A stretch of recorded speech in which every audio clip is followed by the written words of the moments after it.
நம்பினபடியினாலே நம்ம கர்த்தருக்காக உண்மை உள்ளவர்களாக பயன்படுவோம் என்று நம்பினதுனாலதான் தேவன் ஒரு தரிசனத்தையோ ஒரு திட்டத்தையோ ஒரு காரியத்தையோ கர்த்தர் நம்ம கைகளிலே கொடுக்கிறார். ஆமென். அல்லேலூயா, அல்லேலூயா. எல்லாத்துக்கும் பின்னாடி ஒரு நோக்கம், எல்லாத்துக்கும் பின்னாடி ஒரு தரிசனம், எல்லாத்துக்கும் பின்னாடி ஒரு திட்டம் கர்த்தருடைய கரத்தில் இருக்கு.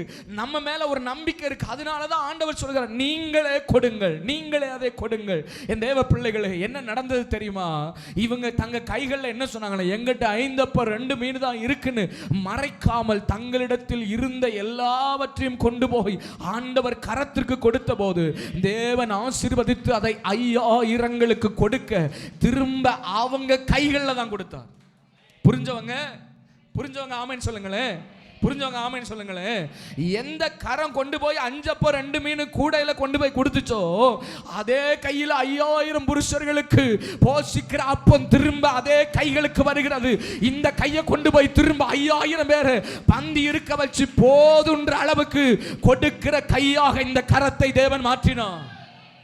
அப்ப ஆவியானவர் என்ன நமக்கு கற்றுக் கொடுக்கிறார்? தேவனுடைய இருதயத்தை அறிந்து, ஒருவேளை உங்களிடத்தில் 5 அப்பம் 2 மீன் இருக்கலாம். என் தேவ பிள்ளைகளை நன்றாய் கவனித்து பாருங்கள். பரிசுத்த ஆவியானவர் நமக்கு விளங்க செய்வாராக. அப்பம் என்கிறது மண்ணினுடைய விளைவு, இந்த மீன் என்கிறது நீரினுடைய விளைவு இல்லையா? நீரிலிருந்து விளைஞ்சு வர்றதுதான் மீன், மண்ணிலிருந்து விளைஞ்சு வர்றதுதான் அப்பம். அப்போ இந்த மண் என்கிறது சரீரத்தையும் இந்த நீர் என்கிறது ஆவியையும் குறிக்கிறது.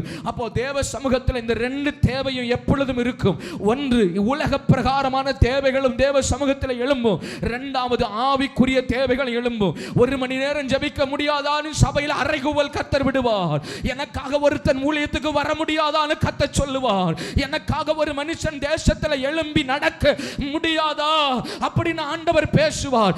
என் வேலையா யார் போவா அப்படின்னு ஆண்டவர் பேசுவார். என் தேவ பிள்ளைகள், அதே நேரம் தேவனுடைய ராஜ்யத்தில் இதை செய்யணும், ஆலயத்தை கட்டணும், ஆலயத்தை விரிவாக்கம் பண்ணணும், இந்த வேலைகளை செய்யணும், 4 ஊழியக்காரங்களை தாங்கணும், இந்த காரியத்தில் கொடுக்கணும். இந்த திட்டமும் சபைக்குள்ள வரும். சீஷர்கள் வெறுமன அப்பத்தை மாத்திரமல்ல, வெறுமனை மீனை மாத்திரமல்ல, 2ஐயும் அவர் கையில் வாய்களை திறந்து ஸ்தோத்திரம் பண்ணுங்க பார்க்கலாம். தேவனுடைய இருதயம் எதற்காக பிரதர் உடையுது, எதுக்காக நொறுங்கி போகிறது?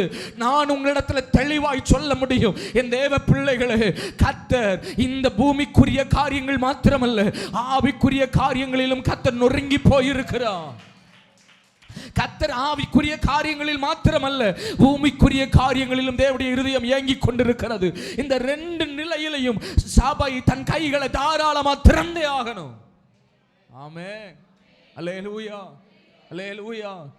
இன்னைக்கு தேவன் நம்ம குடும்பங்களுக்குள்ள நல்ல கவனிச்சு பாருங்க. வேதம் சொல்லுகிறது, உன் கற்பம் திறந்து பிறக்கிற தலையீற்றின் ஆடு மாடு மிருக ஜீவன்களா இருந்தாலும் சரி, உன் குமாரன் குமாரத்தியா இருந்தாலும் சரி, அதில் முதல் பலனானது கர்த்தருக்கு. நம்ம என்ன நினைக்கிறோம்? ஊழிய குடும்பத்தில் பிறந்தாதான் மூத்த பிள்ளை ஊழியத்துக்கு. அப்படி அல்ல.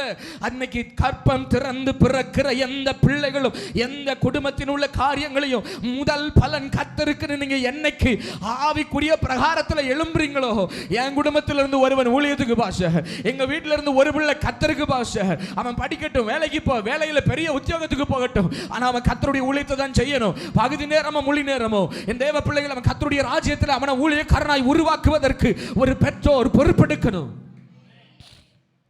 இல்லையா? அப்ப கவனிச்சு பாருங்க. ஆண்டவருடைய இருதயம் இதில் நொறுங்கி போய் கிடக்கும் பொழுது அந்த 5 அப்பம் 2 மீன் பாதுகாக்கப்பட்டுச்சு இல்லவா? 3 நாளா உள்ள வச்சு மூடி என்ன செஞ்சிருக்கான்? சின்ன பையன் வச்சிருக்கான், பாதுகாக்கப்பட்டிருக்கு. ஒரு தண்டி கிடைக்காம அவன் நினைச்சிருந்தா எடுத்து சாப்பிட்டு இருக்கலாம்ல, கொஞ்சத்தை பிச்சிருக்கலாம்ல. சின்ன பிள்ளை கை சும்மா இருக்குமா? சொல்லுங்கய்யா. வீட்டில் அதை போய் திறந்தா எடுத்து சாப்பிடணும் தான் தோணும். ஆனா அந்த 3 நாள் அந்த பிள்ளை என்ன செய்யல? பாதுகாத்தது. நம்ம தொடாம சில விஷயங்களை பாதுகாக்கிறோம். நல்ல கவனிங்க. 2வது கைமாற்றப்பட்டது. தன் பிள்ளைகளுக்கு வேணும்னு அப்பா கூட என்ன செஞ்சிருக்கலாம்? வீட்டில இருந்து சாப்பிடாம செய்யாம கைமாற்றி, எப்படினாலும் பாஸ்டர் லேட்டா தாண்டா முடிப்பாரு, போகும்போது என்ன செய், மீனும் கொஞ்சம் அப்பமும் கொண்டு போறவள்ள சாப்பிட்டுக்கலாம் அப்படின்னு சொல்லி கொடுத்து விட்டுருக்கலாம். நான் நினைக்கிறேன் ஏசப்பா மீட்டிங் நிறைய போயிருக்கோம், 3 நாள் ஆக்கினாலும் ஆக்கிடுவார். கொஞ்சமா என்ன செய், அப்பத்தையும் 2 மீனையும் வச்சுக்கோ அப்படின்னு கொடுத்துருக்கலாம். கை மாற்றப்பட்டது இல்லையா? கை மாற்றப்பட்டது, அவன் கைகளுக்கு கொடுக்கப்பட்டது. நீங்க நல்லா கவனிச்சு பாருங்க, வேத வசனங்களை நல்லா கவனித்தீங்கன்னா, ஆண்டவர் அந்த பிள்ளையின் கையில 2ஐயும் கொடுத்திருந்தார். என்ன கொடுத்திருந்தாரு? ஆவிக்குரிய காரியங்கள் இருந்தது, உலக பிரகாரமான காரியங்கள் இருந்தது. 2 ஆசீர்வாதத்தை கொடுத்திருந்தார். என் தேவ பிள்ளைகள், இது மொத்தமும் எப்ப தேவனுடைய கைகளுக்கு கை மாறிச்சோ அந்த நாள்ல அது அநேகங்களுக்கு மெட்டீரியல்ல பெருக்க வருமா? சொல்லுங்க. உயிரோடு இருக்கிறத பெருக வைக்கலாம். நமக்கு ஒரு நம்பிக்கை இருக்கும். காற்றை அடக்கினாரு, கடலை பாருங்க, காற்றை அதட்டினார், கடலை அதட்டினாரு, காற்றை நிறுத்தினாரு. இதுல சொல்றதுக்கு நமக்கு ஒன்று இருக்கு. சிருஷ்டிக்கப்படட்டும் சொன்னாரு, அதனுடைய விதைகள் தக்க கனிவிருச்சங்கள் முளைச்சது. நமக்கு இருக்கலாம். ஆண்டவர் வெட்டாந்தரை உண்டாகட்டும் சொன்னாரு, கடல் அலைகள் ஒதுங்கிச்சு நடந்துச்சுன்னு சொல்லலாம். ஆனா கவனிங்க, ஒரு வீட்டில் சுடப்பட்ட அப்பம், ஒரு வீட்டில் சுடப்பட்ட அப்பம், தானியத்தை எடுத்து இடிச்சு மாவாக்கி அதை திரிச்சு அப்பமா கல்லுல போட்டு சுட்டாச்சு. மெட்டீரியல், இத மாதிரி மெட்டீரியல், பஞ்சை எடுத்து திருச்சி கர்ச்சிப்பா கொண்டு வந்தாச்சு, மெட்டீரியல். ஆனா ஆண்டவர் எதுல கிரியேட் செய்தா தெரியுமா? இந்த ஒரு மெட்டீரியல் சுடப்பட்டதை கொண்டு போய் அவர் சமூகத்துல போட்டாலும் சரி, அது 5000 பெருகுது. நமக்கு இதுக்கு மேல சொல்லி தர முடியுமான்னு எனக்கு தெரியல.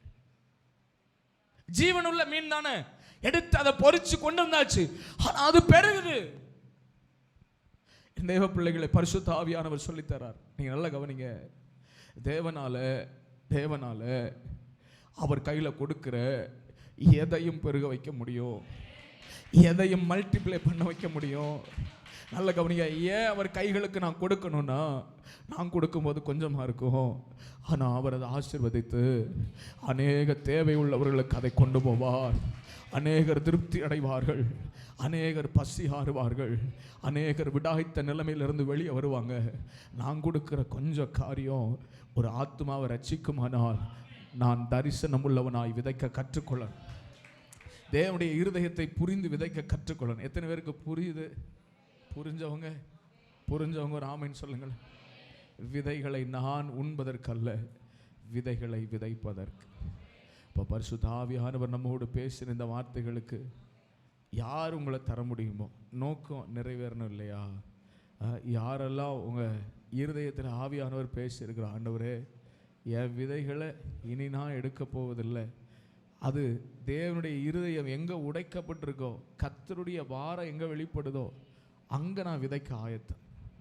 என்னிடத்துல நீங்களே கொடுங்கள் என்று ஆண்டவர் சொன்னால் எனக்கு உண்டானது தான்.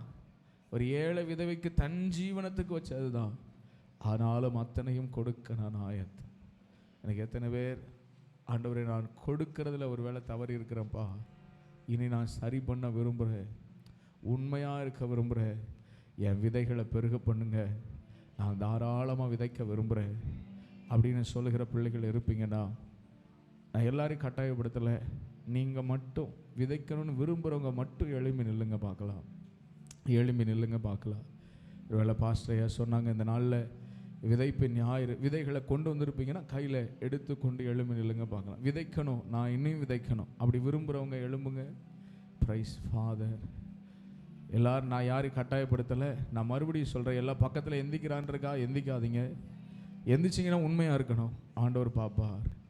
கொஞ்ச நேரம் வாய்களை திறக்க போகிறோம், கொஞ்ச நேரம் ஸ்தோத்திரம் பண்ண போகிறோம். கொஞ்சம் வாய் திறந்து ஜபிங்க பார்க்கலாம். அமர்ந்திருக்கிறவங்களை குறித்து நீங்கள் எதுவும் நினைக்க வேண்டாம், அவங்களையும் ஆண்டவர் ஒரு நாள் ஆசீர்வதிப்பார். கொஞ்சம் கண்களை மூடுங்க பார்க்கலாம், வாய் திறங்க பார்க்கலாம், ஜபிங்க பார்க்கலாம். நல்ல ப்ரே பண்ண ஆரம்பிங்க. பரிசுத்த ஆவியானவர் நம்மோடு கூட இடைப்படுவாராக. ஹுடாபனா தனா சந்தலா ரிபனா ஹுடபா ரபனா தடகாஷி அந்தனா லேத்ரா மௌடாந்தனா ஹசுட்டுரபி அந்தலா. கண்களை மூடி நல்ல வாய்களை திறந்து ஒரு 2 நிமிஷம் ஸ்தோத்திரம் பண்ணுங்க பார்க்கலாம். நல்ல ஸ்தோத்திரம் பண்ணுங்க பார்க்கலாம். ஆண்டவர்